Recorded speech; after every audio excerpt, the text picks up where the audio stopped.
सगळे आमचे CCR TV पळयणाऱ्यांक my मोगाचो येवकार. निकतोच न्यू इयर 2023 1 जानेवारीक सुरवात जाल्ली आसा. 10 दिसां फुडें on 10th January 2023 an inferno broke out at Preparedness, and it took about 16 hours from 2:30 p.m. on 10th January. 16 hours, that means the next day by 6 o'clock the fire got extinguished. It was a man-made disaster and it created a very big hazard. The Chief Minister of Goa has said that this has been the biggest fire tragedy in Goa. Now, it destroyed the paint factory at Preparedness, which is closed to Saipan in Kandolim. Fortunately, 94 employees had a lucky escape. It destroyed paints, chemicals, and solvents. But it sent black smoke into the sky for several hours, prompting authorities to advise people around to move out of their places so that they do not get affected. The Goa State Pollution Control Board has been asked to monitor the problem. There will be also the other agencies which will find out the cause, the root of the problem. What is important now for us is to know the impact on human health and environment which has to be assessed. We have with us an expert in Asian Disaster Preparedness Center who has qualified from this center. He is the Associate Fellowship in Industrial Health. Basically, he is an ENT surgeon, but also qualified as an occupational physician. Hailing from Kunkolim in Salset, we have with us Dr. Jorson Fernandes. Welcome, Dr. Jorson. Thank you. We have seen this major tragedy. They call it as a man-made disaster. Now, is it a disaster, a tragedy, or hazard? Let us start from that point of view. Let's try and understand what a disaster is, and let us try and understand also what a major emergency is. Major emergency is one that happens at a works, in a factory, in an industry. From that same industry, from that same factory also we can have a disaster. Now, what's the difference between the two? Major emergency is the one when that factory unit, when that industrial unit cannot handle it and you want outside sources to come and bring up their resources and take care of that emergency would be called as a major emergency. But when you find that the country cannot handle it, when the nation cannot handle it, that is the time all the other states that constitute that nation come for help. They bring in all their resources, like what happened in Bhuj, what happened in Latur earthquake. Yes, and then, or even for that matter, the Bhopal gas tragedy. And then everybody puts their hands up. We give up because our resources are not enough, our capabilities are not there enough. And then the Prime Minister declares, okay, that's a disaster. In this case, there were 11 fire tenders from the state Goa Fire Brigade, tenders from the MPT and the Navy, and 100 staff worked to put off the fire. Yeah, I do understand that the local authorities or the concerned company or the corporate will have their own internal setup. But what is most important for us to understand is, one is, are we prepared? Can we respond to any of those emergencies that are going to happen and for the hazards that we have identified? So if you don't do your HIRA, that is hazard identification and risk assessment, you are going to be a failure because you will not be able to respond and you don't have your preparedness. So HIRA is a precursor. Hazard identification is a precursor. Now, just to give you one example, most of these companies are using a lot of concentrated acid. I come from Kunkolim. We had two companies. We have got one Nicomet that is being started right away. And it was there earlier established. We had Sunrise Zinc. They used to use concentrated acids. If you write to the collector and find out which is the road designated to transport this considered acid to this particular factory? He's saying there's no designated road. So the hazard is the acid. You know what the risk is. But have you taken care of that? You have not taken care of that. That means you are not prepared for it. You do not know how to respond to it. And then what happens? You are not prepared for its prevention, nor are you prepared for its response. As a result of which, the people, the environment are at the receiving end. And this is what happens to all of us. So what is important is preparedness. What is important is your mitigation. What is important is prevention. And what is important for us is the response that we need to give. And when we talk about preparedness, when we talk about the mock drills, the deficiencies that you have in your planning, they all surface up. And once they surface up, then you know that, okay, I have to change this here, I have to change it over there. And that will only happen once you have the mock drills. How many companies do really have mock drills?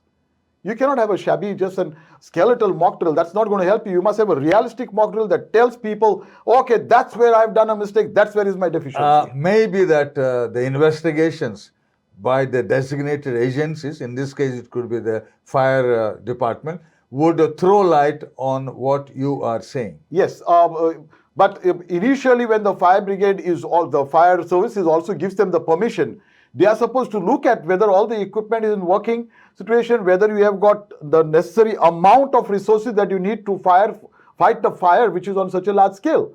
Now, I do not know whether they have done that, whether they have got protocols related to this. And if they have got protocols that are already related to this, why do you need to bring a firefighting equipment all the way from MPT?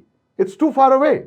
There have been close by, in the close vicinity. It's an industrial estate that is there in Pilen. They exhausted whatever was available. Yes. So if they have exhausted, then their preparedness was not good, their mock drill was not good. They never imagined that such a corporate would produce such large fires that they would have to bring from everywhere else. A similar paint factory in Howrah, in West Bengal, exactly on 8th June 2022, had a similar problem, and one contract laborer died. Now, these are lessons for us to learn, because when you have a death like this, what is the corrective and preventive action? We call it as CAPA, corrective and preventive action. It is part of the ISO. So, you have already had a death, you had an incident, you had a hazard there was a risk that was there, you have failed into managing it, you never followed your disaster management plan or your major emergency plan, your trigger mechanism failed, so you have learnt a lesson. So if you have learnt a lesson, have a look, go back again, rework through your plan and find out, okay, that was a mistake down there, I need to take a corrective action over here. So you have not learnt a lesson despite one person dying there. It's a futile exercise. So that will have to be investigated again. Yes. Now, what we are concerned is the impact on human health and environment. It has to be assessed first. Now, who is expected to make such a rigorous assessment? Yeah. Now, we have got different agencies. We have got NERI, that's the National Environmental Engineering Research Institute. We have got another one called as TERI. The Goa State Pollution Control Board is there. The factories and boilers are there. But whether they have the necessary equipment, reagents to assess you need equipment and yes. you need experts. Yes, because I can give you a very simple example.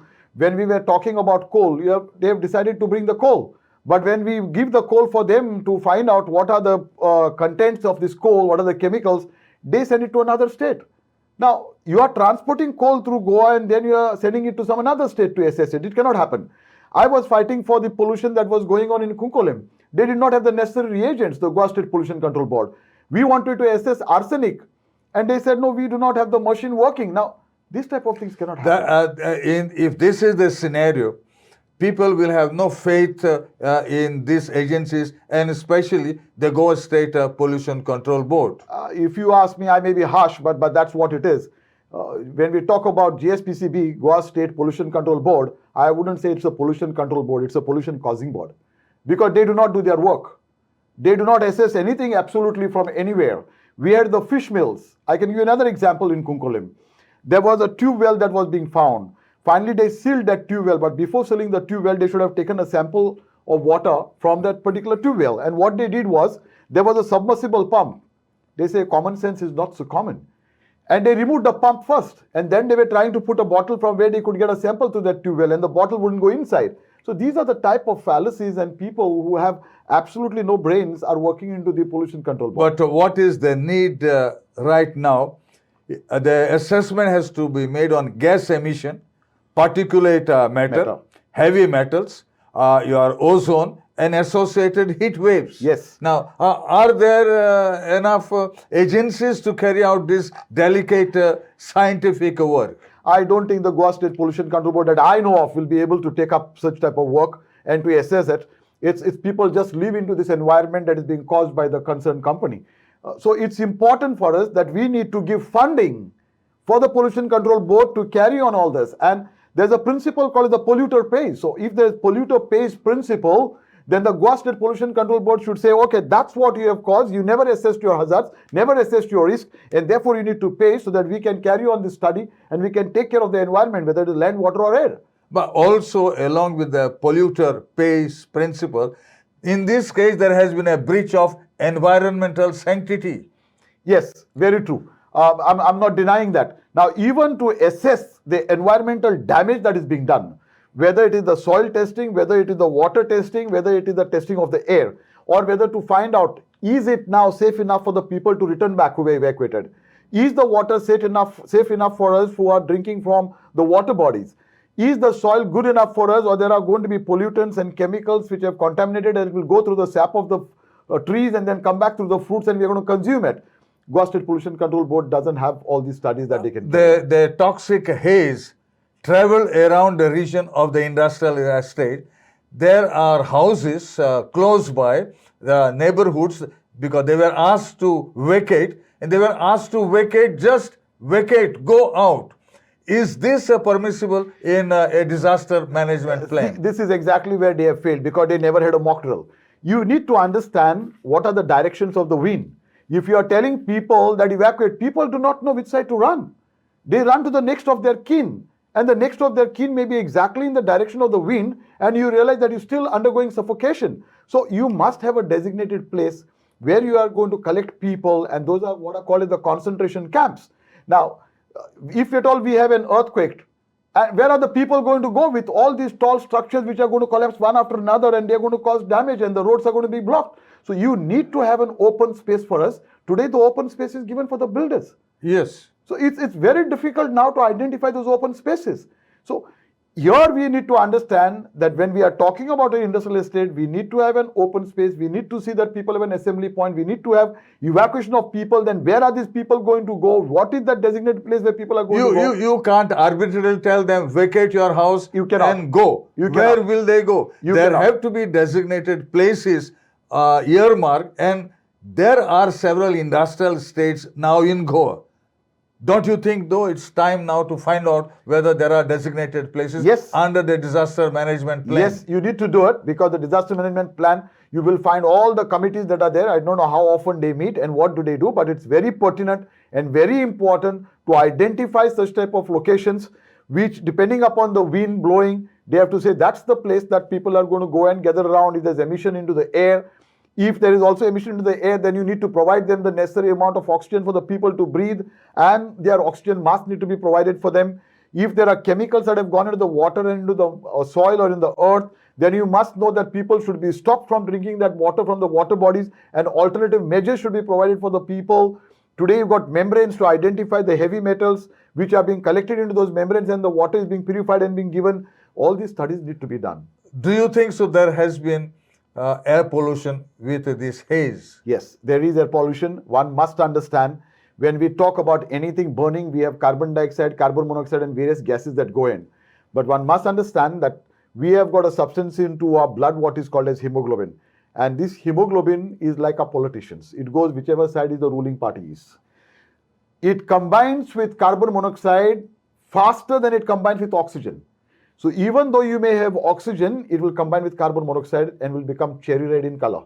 And people will say, okay, he looks okay, but in his lungs he's suffocating. But these pollutants ultimately will get buried in rivers, lakes and ponds.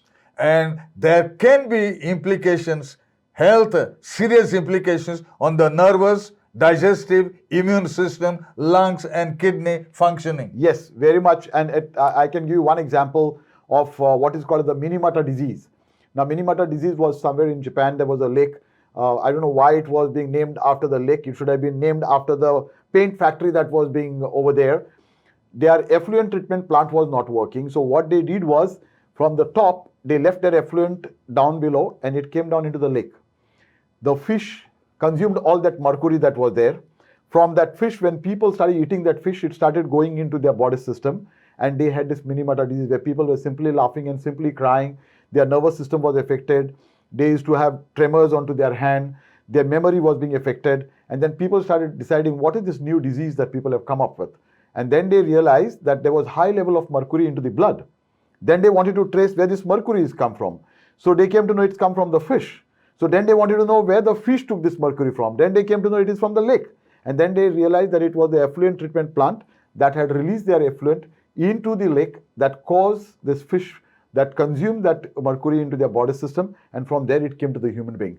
But by then, the name was given as the Minimata disease. The lake was unnecessarily blamed, and it was the paint factory that was situated on the top of this lake. So in this case, there's lots of work to be done, and you need specialized agencies. Yes, very much. You need specialized agencies, and I don't think Goa government has got those, nor will they have the money to do it, because my experience that tells me we have got mounds and maybe more than about 2,000 truckloads of hazardous waste lying down from 2007 that we were fighting, and is still lying down there, just because the polluter pays principle was not being applied by the Goa State Pollution Control Board properly. The moment you do that and ask for money, they said we are in the red. They go and park themselves, and then they say it's over with.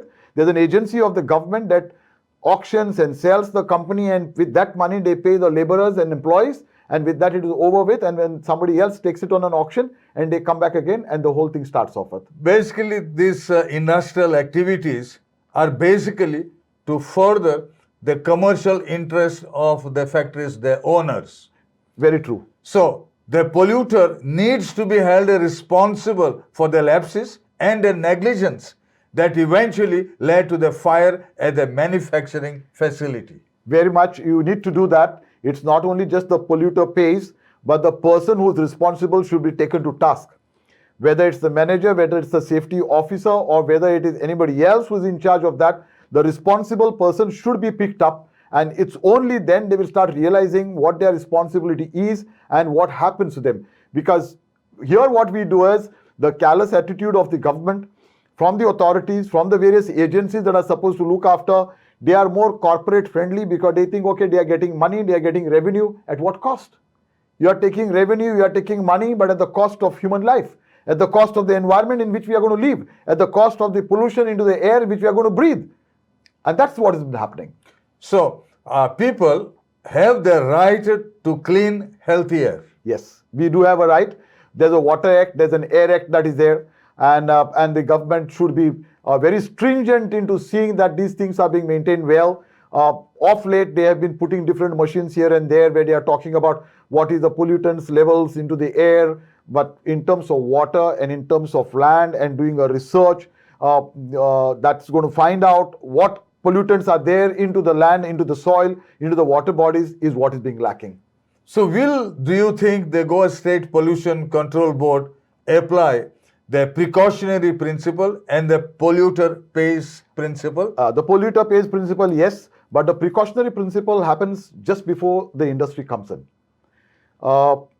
Before the industry comes in, before any corporate starts something, they have to do the hazard identification risk assessment. Then they have to create an awareness amongst the people. Then they have to decide what is that we can do to control those hazards and the risks. All this exercise have to be done primarily. Now, to take one simple example so that people understand better is, we are thinking of bringing coal. If we are thinking of bringing coal, the precautionary measure, the responsibility goes to Adanis and whoever are the other people who are bringing the coal inside to educate people. Did you find Adanis or anybody else coming around and telling us what could be the ill effects of coal? They have never done that. Number two, what could be the pollutants that could go into our water bodies and into our land? Have they done a study on that? They have not done a study. And if they have done a study, where is the statistical data? They don't have a data. So principally, you have supposed to do a study and then put up the data in front of people so that people can understand and prepare people and create an awareness. This doesn't happen in the precautionary principle. Slowly but surely, there is a degradation of Goa's environment. It's not only surely, it is already happened, and we are into it. It has become a Satan's workshop. If you ask me, it has become a Satan's workshop. These are not industrial estates. These are hells that are being created by the Goa State Industrial Corporation. You just give permission, Goa State Pollution Control Board takes it lightly, there are no precautionary principles, so basically it is a Satan's workshop. They are not industrial estates at all. The polluter has not only to compensate the victims of pollution, but also to compensate for the restoration of environmental degradation that has been caused. Yeah. Can it be repaired? Yeah, there are ways and means by which it can be repaired, but may not be touching to that same level that we have got, but it could be near to that natural level that we have got. If you look into our mining industry, Yeah. there are such huge pits that are there. I have seen in Malaysia, in those same pits, what they do is they do a good RCC scaffolding, and they have got all around that shopping malls, they have got hospitals that are there, they have got commercial activity that has been happening, and the well that is there, the pit that is there at the bottom, the water starts collecting. The same water is being used by all these shopping arcade that is there on the top, and the shopping malls and the offices, and at the same time you will find that there is a swimming pool there. Everything is being put so beautifully well. If that can happen in a small country like that, Malaysia, why it can't happen in India? We can do it. But these mining activity today is become a biological disaster. Now anybody will say, biological disaster, it should be geological disaster. But when you are disturbing the flora and the fauna that is living into that huge area where the pit has been dug, where do they go? You find leopards coming to the Goa University today. There are students supposed to come to the Goa University, not leopards. I'm surprised. So if that has been happening, somewhere the environment of the leopard is being disturbed. And if that study is not done by the Goa University and not done by any of the biology students, it's going to be a disaster for us. We are already into a disaster. Yeah, actually, the Goa University should have had, done some research on this and come out. Yeah. Because we have got so many agencies. We have got the National Institute of Oceanography that can work for us. We have got the university students that can work for us. We have the Goa State Pollution Control Board that can work for us. We can start different institutions on environmental engineering through our Goa Engineering College, through our Padre Conceição Engineering College. These are newer areas that we can work on. And I don't think we should have large number of seats. The reason is because it becomes difficult afterwards for the students to find a job. Absorbed. Yeah. So we must make a legislation before that itself, that every industrial estate must have an environmental engineer. So, about 10 to 12 lakhs liters of water and 4,000 to 5,000 liters of foam, they were used to control the fire. All raw material, one truck, 2 cars, and over 50 two-wheelers were burnt in the blaze. Now, when we are talking about the destruction, when we are talking about the destruction of their products, when we are talking about the destruction of their raw material, that is fine enough because they are responsible for it. But I'm looking into the disruptions of outside the works. People who had to be evacuated, children who had to be evacuated, expecting mothers who had to be evacuated, babies that need to be evacuated. One member of the family is over there. Another member of the family is somewhere else and you have no idea whatsoever. During that time of 16 hours, people could not travel by that particular road. Now, these disruptions they are making. And this disturbance in somebody's normal day-to-day diurnal activity is being disturbed by them. And the after effects of this that we are talking about, which is going to be a threat to my life because I really do not know what's going to happen in the next 2 months or 3 months. Because slowly those poisonous contaminants from the air, from the water and from the soil is what I am going to breathe in, is what I am going to eat, and is what's going to come into my system. So who is going to take care of me? And I believe some years back, there was some problem in the Saipan Lake. I was involved over there because it is the same company that had released their effluent into the Saipan Lake, and the people were making a lot of noise. And I remember addressing the people there and the panchas also there, where we were telling them that you need to take care because this effluent treatment plant, if it is not working, it is what is going to get into the lake. It's a water body where there's fish. You harvest the fish, you consume that fish. It is going to remain into the remaining water bodies wherever it is going through the small little channels, and you need to be very, very careful about. So does it point out to say that we have not learnt the lessons? We are not prepared at all, nor we have learnt any lessons from our past. If there is something that has happened in Howrah in 2022, and we are in 2023 now, and we have not learnt a lesson despite it being so fresh, We have not learnt a lesson over the years when we had an effluent treatment plant that was not working, or whether it was purposely being released into the Saipan Lake. We have not learnt a lesson. We had a disaster that has happened in Kunkulim which still nobody is able to take care of, and we have not learnt a lesson. We had blasts in the industrial estate of Kunkulim, and we have not learnt a lesson. We had the oxygen cylinders which were not being cordoned and kept. When we talk about them, we need to harness them. And we had a blast of the oxygen cylinder. And the legislation doesn't change. Now, what I mean by the legislation is, in that oxygen producing industry, there are lesser number of people. So they have got the number of people, there's a cap. If there are less number of people, they don't come under the factories and boilers. They come under a national agency. So the moment the factories and boilers goes for investigating, they say, you've got nothing to do with my factory. I've got only this many employees. I don't come under you. So he siphons him out. And then he greases the palms of the national agency and he takes care of himself. So there is lots to be learnt from this environmental pollution, considering that we need to concentrate on threat to lives of the workers, threat to surrounding industrial units and businesses, threat to people living in and around the industrial areas. Whether it was a short circuit in the storeroom or what, that is one aspect, but these principles of controlling pollution are, I think, more important because the human lives are concerned. Thank you, Dr. Jorson, for being with us.